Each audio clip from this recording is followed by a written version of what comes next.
responsable du programme de football ici à l'école secondaire Saint-Joseph de Saint-Hyacinthe.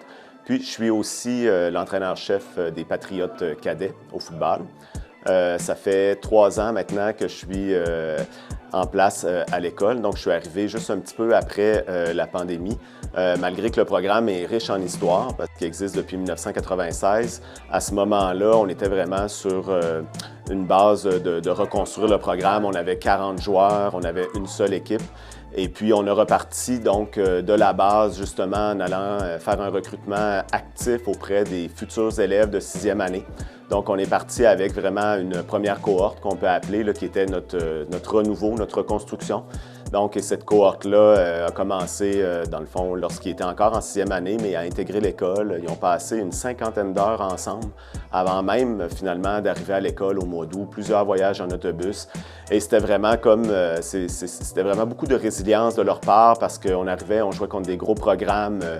Les résultats, on savait qu'ils n'allaient pas être là, mais on construisait pour le futur. Donc, ça a été ça vraiment la première année. Puis aujourd'hui, on est très fiers de dire qu'après 3 ans, on a à peu près 140 joueurs répartis sur les 3 niveaux, avec encore une fois une très grosse cohorte Benjamin présentement là, de 5e et 6e année, de près de 50 joueurs qui vont être nos futurs élèves ici à l'école à partir de l'automne 2024. Donc, on est très heureux de ça.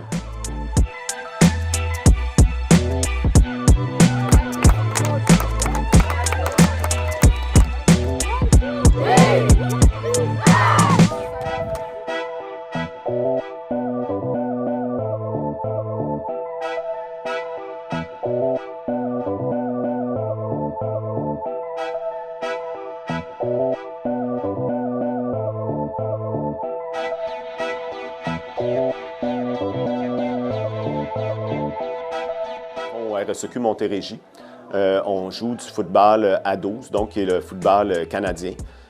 Chacun de nos niveaux, on joue du football à 12, qui est un football aussi contact, donc, mais à 4 essais, comme le football américain, sur un terrain, par contre, là, de 110 verges, qui est un terrain là, de dimension de football canadien.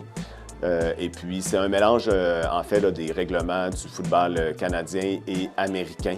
C'est un hybride des deux qu'on retrouve vraiment à tous les niveaux jusqu'au cégep au Québec.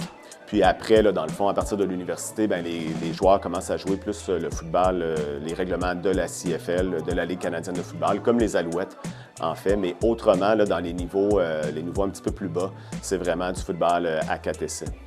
À l'université, dans le fond, au Québec, on joue les règlements du football canadien pour être en mesure de participer au championnat canadien. Parce que dans les autres provinces, ils vont jouer du football à 3 essais dès le jeune âge, là, ce qui n'est pas le cas de nous. Là. Au cégep, on joue vraiment 4 essais aussi, mais sur un terrain de dimension canadienne.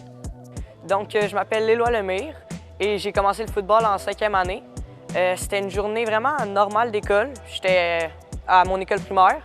Puis à l'intercom, d'un coup, ils disent ceux qui sont intéressés à jouer au football, venez au gymnase. Moi, on n'est pas vraiment une famille de football. Il y a juste mon père que je savais qu'il avait déjà joué il y a longtemps. Mais tu sais, on regardait pas vraiment ça puis tout. Puis là, j'ai regardé mon ami, puis on s'est dit, on va-tu voir ça juste pour essayer, pour le fun. Tu sais, moi, ma connaissance du football, elle s'arrêtait à tu cours, tu te rentres dedans, puis c'est tout. Fait que là, moi, j'étais genre, ça pourrait être le fun. Fait que là, on est allé finalement. Première pratique, c'était bien le fun, on a trippé. Puis on m'a dit, regarde, tu vas être free safety. J'étais genre, OK, c'est quoi ça? Fait que là, ils m'ont dit, un joueur de défense. J'étais genre, OK. Moi, je rentre dans le monde. Puis j'ai genre, ben oui. Fait que là, avec le temps, j'ai appris à jouer au football. Puis pour vrai, depuis que j'ai commencé, je peux pas arrêter. Puis ben mon ami, lui, il avait des contretemps, fait qu'il a dû arrêter de jouer au football. Mais c'est ça, moi, j'ai continué, puis je trippe bien raide, là. Le football est arrivé dans ma vie parce que avant, j'étais gros, mais tu sais, je m'aimais pas. Puis j'avais un ami qui jouait au football. Puis lui, il était super athlétique. Puis tu sais, il attirait un peu les filles. Donc là, j'ai voulu commencer. Le football, ce que ça m'a apporté dans la vie, j'ai perdu beaucoup de poids. Je suis plus en shape, je cours plus vite, j'ai plus de cardio. C'est surtout, ça m'a apporté une grande famille. Je me suis fait plein d'amis. Ce qu'on veut avec nos joueurs, c'est vraiment de créer un grand esprit de famille. Mais qui dit famille, comme dans toutes les familles, il va arriver des conflits. Donc, je l'ai mentionné aussi, on a à peu près 50 joueurs, près de 50 joueurs dans chacune de nos équipes. Donc, ça demande aussi justement de travailler de façon proche avec nos joueurs pour qu'il y ait des comportements qui soient comme adaptés non seulement sur le terrain de football, mais aussi à l'extérieur. Parce que lorsque nos jeunes portent le gilet des Patriotes, bien, ils sont des élèves athlètes, ils sont encore à l'école, ils sont à l'école à ce moment-là. Donc, c'est vraiment les mêmes règles qu'ils ont avec nous, pour moi, comme qu'ils vont avoir avec un professeur. Donc, lorsqu'ils s'adressent aux entraîneurs, aux coéquipiers, bien, c'est la même chose, qu'ils soient sur le terrain de football, qu'ils soient dans la classe, qu'ils soient à l'intérieur de l'école ou dans l'autobus. On veut qu'ils aient le même comportement en tout temps, qu'ils suivent les mêmes règles et puis qu'ils soient fiers de porter le chandail des Patriotes. Je me suis fait plein d'amis au football, puis comment ça s'est passé, c'est que dès ta première pratique, tu arrives là, puis tout le monde te prend comme si tu étais leur meilleur ami. C'est vraiment le fun parce que, tu sais, mettons, quand tu arrives au secondaire, tu as peur de ne pas te faire d'amis, puis tout, mais là, tu commences déjà l'année avec une gang. Donc ça, c'est bien. Moi, depuis tout petit, depuis que j'ai commencé le football, ben il y a une grande phrase qu'on se fait dire, c'est « on gagne en équipe puis on perd en équipe ». Puis je pense que c'est une des meilleures phrases que j'ai appris parce que ça veut dire que c'est comme, ça passe ou ça casse, puis tout le monde doit faire son 1/12e, tout le monde doit être sur le terrain. Puis si tu n'es pas capable d'être sur le terrain, ben en fait ça va juste nuire à tes coéquipiers. Puis faut être prêt à donner son corps pour son équipe, pour ses coéquipiers, pour sa réussite. Le football, c'est vraiment beaucoup de choses. C'est de la motivation, autant extrinsèque qu'intrinsèque. Ça en prend de tout. Sinon, une phrase que mon coach m'a vraiment beaucoup répétée, c'est les 3 A. Ton attitude et tes aptitudes vont égaler à ton altitude de succès. Ça, dans le fond, ce que ça veut dire, c'est que t'as bien beau être le gars qui veut le plus réussir, ça va t'amener à quelque part, même si t'as pas vraiment de shape. Mais si au contraire, tu as beaucoup de shape, mais que ton attitude est vraiment très mauvaise, ben, tu n'iras pas plus loin qu'autre chose. Se prendre pour un autre dans la vie, ça ne t'en a jamais nulle part. Sinon, c'est ça. Ça prend de la motivation, ça prend de la détermination, ça prend aussi beaucoup d'entraide. Quand tu as des coéquipiers qui sont au fond du trou, il ne faut pas les laisser là parce que, au fond, on est une grosse famille. Bon, une famille de 50, ça finit par faire gros, mais c'est comme sur le terrain, c'est tous des frères, puis s'il en manque un, ben, c'est jamais bon. Puis on se demande, il y en a un qui n'est pas là, on va toujours se demander ce qui arrive. Puis s'il y en a un qui n'est pas bien, on va toujours être derrière lui. Comme un de mes coachs dirait, we are one.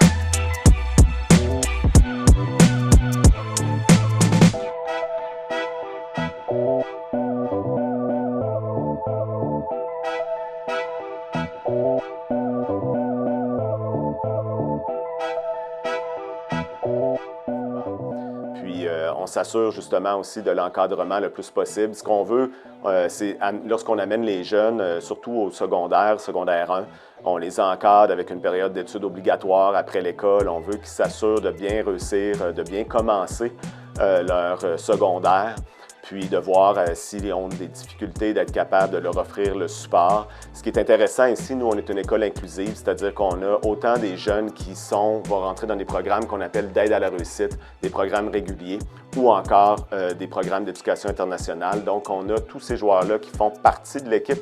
Donc, des fois, c'est des réalités différentes. Surtout les joueurs qui sont au PEI vont avoir une charge de devoir qui est plus importante. Donc, ils doivent être en mesure de composer avec cette réalité-là, c'est-à-dire de finir l'école, de faire leurs devoirs, puis ensuite de s'occuper d'aller manger et d'embarquer sur le terrain pour que lorsqu'ils arrivent à la maison, bien, il n'y ait pas d'études à faire. Tout a été fait ici.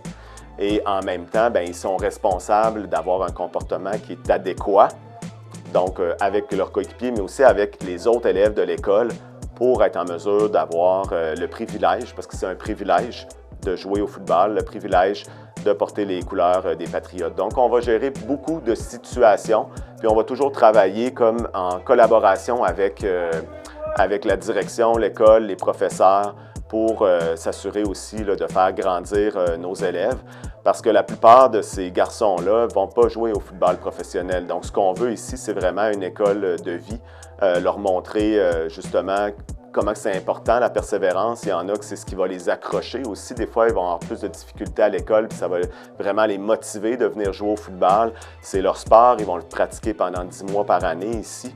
Donc, même l'hiver, on se déplace au BMO, souvent après les classes, pour pouvoir s'entraîner 2 fois par semaine. Donc, c'est important, ce côté-là, cet aspect-là de la vie de nos élèves, puis de leur apprendre. Souvent, les coachs de football, on va être des modèles pour eux, des modèles masculins, on s'entend. Là. On a eu une fille l'an dernier, mais là, on n'en a pas dans le programme. Mais on va être des modèles, puis les parents vont souvent aussi nous demander la collaboration parce qu'ils savent qu'avec nous, un message peut passer plus facilement qu'avec eux. Puis on a quand même la possibilité de donner des conséquences aux joueurs, mais ultimement, ce qu'on veut, c'est d'être capable de leur faire comprendre l'importance aussi de justement faire ses devoirs, bien s'alimenter, puis d'avoir une bonne hygiène de vie, puis être respectueux aussi envers tous et chacun. Puis ce qu'on leur demande aussi, c'est quand ils portent le chandail des Patriotes, que ce soit ici, au centre d'achat, au Saint-Hyacinthe ou ailleurs, bien, c'est toujours d'avoir un comportement irréprochable. Ce qui garde vraiment ma flamme du football allumée, c'est l'esprit d'équipe. Genre, je trouve ça malade. Je trouve que tu peux pas trouver ça dans aucun autre sport. T'es comme une famille. Tu connais tous les joueurs, puis tu connais les forces, les faiblesses de tout le monde. Tout le monde s'assume, puis on donne tout notre meilleur sur le terrain. Fait que ça nous permet vraiment de surpasser chacun. Puis quand quelqu'un rencontre une difficulté, comme quand je me suis cassé le pied, bien, toutes les autres sont là pour lui. Puis c'est vraiment ça que j'adore au football, c'est toute l'équipe, là. Puis il y a tout le temps quelqu'un qui est là pour, mettons, tu te fais une blessure au poignet, tu te coupes, tout le temps quelqu'un là pour t'aider, que ce soit mentalement, physiquement. Si tu te sens un peu moins bien dans ta vie, ben, tu peux aller leur parler tout le temps. La meilleure leçon que j'ai appris grâce au football, c'est que tu peux jamais rien faire toi-même. Comme si une équipe fait juste jouer individuellement, là, les joueurs ne veulent pas s'entraider entre eux, ce qui va se passer, c'est qu'ils vont rien gagner parce que toujours essayer d'aller prendre le gros jeu, c'est pas la meilleure façon de gagner. Moi, ce qui me motive à continuer le football, c'est peut-être le fait que ce soit un sport d'équipe, d'être avec des personnes que je connais ou que je connais pas, mais que je m'entends bien au moins avec et que ben j'aime ça être en équipe. J'aime ça le fait que tout le monde doit travailler ensemble pour continuer. Puis aussi, je trouve que c'est vraiment le football, je trouve que c'est le sport parfait pour performer puis être meilleur. Puis peut-être que moi, plus tard, j'aimerais peut-être ça, faire une carrière dans le football, mais je vais voir. Ce qui me motive à jouer au football, moi, vraiment, c'est le fait de vouloir rendre les proches fiers. Je pense à mes parents surtout. Mes parents, eux autres, c'est vraiment... À la base, le football, je pense que c'est un peu comme tout le monde. C'est le Super Bowl une fois par année, puis le restant du temps, ben, on sait ce que c'est, mais sans plus. Souvent, on va penser que c'est un sport qui est violent. Mais finalement, une fois qu'on est rentré dedans, on ne peut plus en sortir. Sinon, c'est penser aux gars qui comptent sur moi. J'arrive en pratique, puis je vois tous les gars qui sont là. Puis tu sais que si tu y vas pas, ben, ça laisse un trou dans l'équipe. Chacun a sa position, puis comme on dit, il faut faire notre 1/12e. S'il en manque un, ben, on n'est pas au complet, puis ça prend tout le monde pour faire un tout. La rage, au fond, c'est sortir tout ce que tu as. Tu accumules pendant la semaine tout le méchant, puis quand tu arrives à la game, tu sors ça, puis tu montres aux autres de quoi tu es capable. C'est vraiment ça qui me motive. Sinon, c'est ça. C'est me montrer à moi-même que je suis capable de faire plus, me surpasser. Mais ça, je pense que c'est un peu pour tout le monde. Souvent aussi, on va être des figures d'autorité, les premières figures d'autorité qu'ils vont voir. Parce que moi, j'aime beaucoup dire à mes joueurs, lorsqu'on est entraîneur-chef puis on a une si grande équipe, bien, il y a l'entraîneur-chef, ensuite il y a le coordonnateur de l'attaque, le coordonnateur de la défense, puis il y a des entraîneurs d'opposition. Donc, quand on regarde ça, quand on met ça dans une compagnie, l'entraîneur-chef, c'est un peu comme le directeur. Donc, souvent, même dans notre carrière ou dans leur carrière, les gens ne vont pas nécessairement aller s'adresser au directeur, vont s'adresser au cadre de premier niveau, cadre intermédiaire. Donc, c'est la même chose pour eux. Ce que j'aime leur amener, c'est que quand tu veux demander quelque chose, viens me voir. Parce qu'après ça, tu vas déjà avoir une pratique lorsque tu vas travailler dans une épicerie, tu vas travailler dans un magasin, puis tu vas devoir aller voir ton boss, justement, pour avoir un congé ou demander un changement d'horaire ou t'expliquer. Bien, en même temps, ça peut te donner l'occasion de te pratiquer avec nous autres, puis justement de te déjeuner. Donc souvent, là, les joueurs, c'est ce que je leur dis, si tu as quelque chose à vraiment demander, viens nous voir, aie le courage de le faire. Puis on va dire aux parents aussi, laissez aller vos jeunes. Oui, vous pouvez nous parler, mais dans la mesure du possible, si vous êtes capable de justement les envoyer à nous puis qu'ils formulent les demandes ou les choses qu'ils veulent qu'on entende, bien, ça va être plus bénéfique pour eux. Puis l'exemple que je peux donner, j'ai un garçon qui, justement, dans la première année, est venu me demander à un moment donné, coach, c'est un joueur qui jouait sur la ligne offensive, puis coach, est-ce que je pourrais porter le ballon une fois là, dans une game ou cette année? Donc, on lui a donné l'occasion 2 fois, puis il a marqué un touché. Puis le parent, après, me dit, écoute, dans le fond, je me demandais, puis il dit, je me suis rappelé ce que tu disais, puis il est allé par lui-même le faire, et il a eu la récompense. D'autres ne l'auraient pas fait ou ne l'ont pas fait, mais lui, après ça, j'ai vu quand même une progression incroyable dans la confiance aussi de ce jeune-là par rapport à comment il est arrivé, mais il y a une grosse partie que c'est lui, mais ça lui a permis justement de s'extérioriser un petit peu plus et de venir justement là, voir le bénéfice de faire ça. Donc maintenant, aujourd'hui, dans la vie, il comprend que c'est sûr que ça prend des fois du courage pour le faire, mais si je vais le demander, je vais être capable de peut-être l'avoir. Donc ça leur donne confiance justement en eux, puis en leurs moyens. C'est vraiment là-dessus qu'on veut travailler, puis aussi donc comme individu.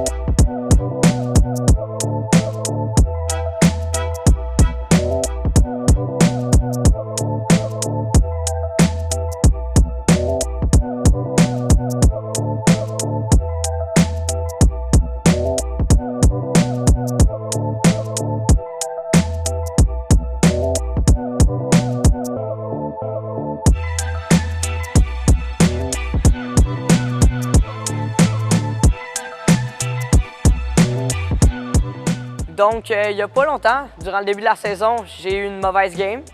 Bien, en fait, tout allait bien, puis il y a eu un mauvais plaqué, je me suis cassé le pied. Mais tu sais, ça fait partie de la game, puis depuis que je joue au football, je sais que ça peut arriver.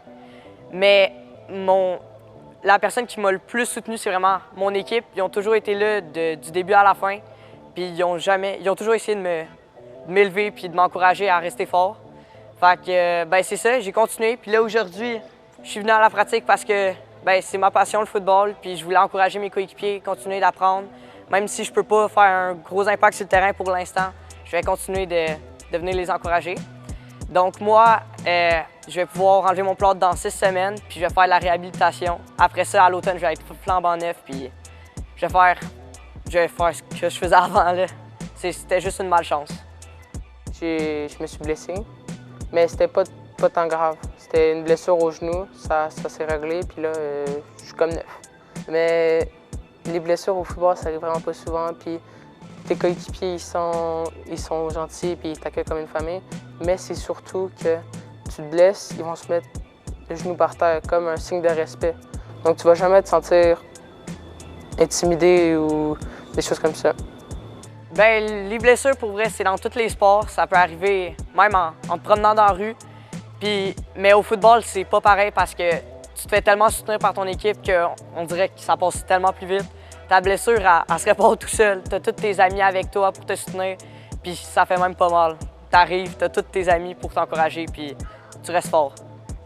À chaque début de saison, c'est de s'assurer que le joueur a le bon équipement sur lui parce qu'ils grandissent très vite à ces âges-là.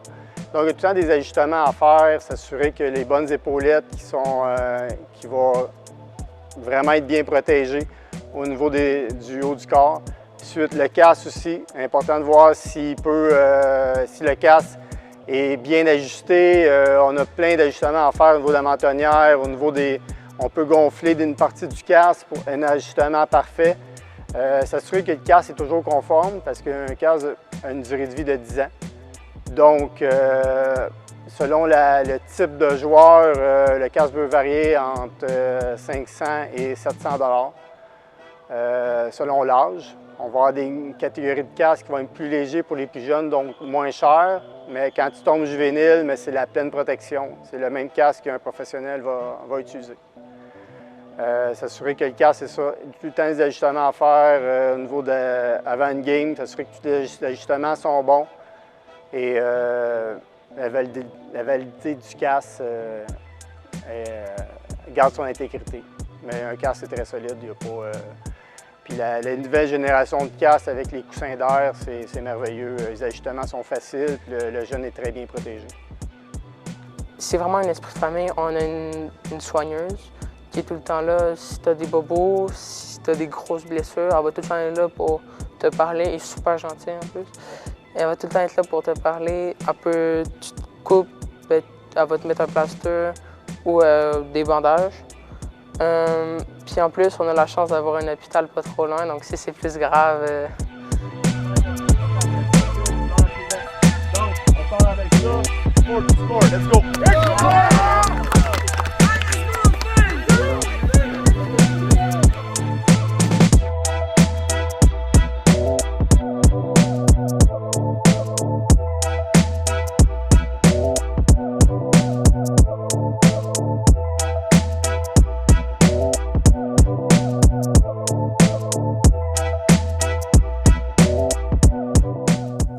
Au niveau football, ce qu'on veut vraiment mettre l'emphase ici, c'est vraiment sur les techniques fondamentales, ce qu'on veut travailler avec eux. On a plusieurs entraîneurs qui ont un bagage, la plupart comme joueurs, mais beaucoup aussi d'entraîneurs plus jeunes qu'on encadre avec des entraîneurs d'expérience, mais qui ont fini dans les rangs collégiaux il n'y a pas si longtemps que ça.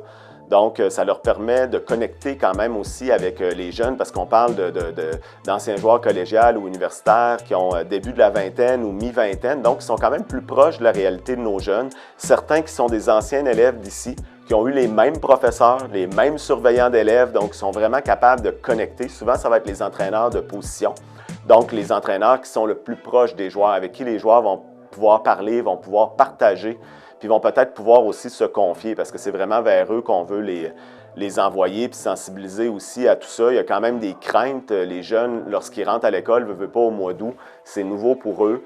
Comme j'ai mentionné, ça se passe des fois pas toujours bien. Fait qu'on doit faire des interventions puis s'assurer que tout le monde aussi le fasse dans le respect puis comprenne aussi les impacts de certains comportements que ça peut avoir, non seulement sur l'équipe, mais sur les autres. Puis ça, je pense qu'on réussit quand même à bien le faire tout au long de leur cheminement scolaire.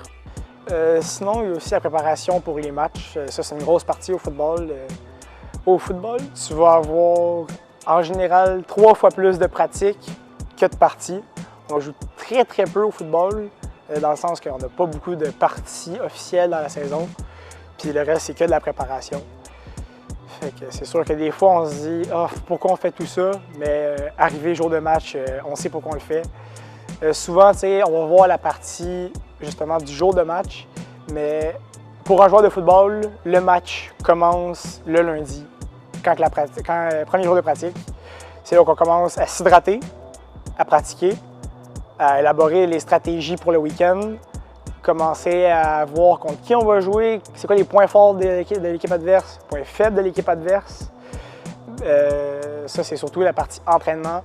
Sinon, comme j'ai dit, il faut s'hydrater énormément, éviter les crampes, la déshydratation, surtout en temps de canicule qu'on vit de plus en plus au Québec. Sinon, il y a 2 types de joueurs, je dirais. Il y a ceux qui vont, juste avant la game, essayer de se mettre dans l'ambiance, vouloir parler avec les gars, prendre de la place, vouloir plus bouger, puis se mettre dedans. Puis il y a les autres, je fais plus partie de cette équipe-là personnellement, où est-ce qu'on va plus se mettre dans notre bulle, se concentrer, écouteurs, musique, puis réviser un peu dans notre tête, visualiser aussi, c'est quelque chose de très important. Sinon, on ne parle pas assez de l'alimentation. Nos coachs nous le répètent souvent. Puis pour un sportif, je pense que c'est dans n'importe quel sport, c'est l'alimentation. 2-3 jours avant, c'est commencer à penser, bon, ben, vendredi, je mange quoi, moi, pour ma game? Puis sinon, c'est ça. C'est hygiène de vie, alimentation, hydratation, sommeil avant un match aussi, c'est très important. On ne se le répétera jamais assez.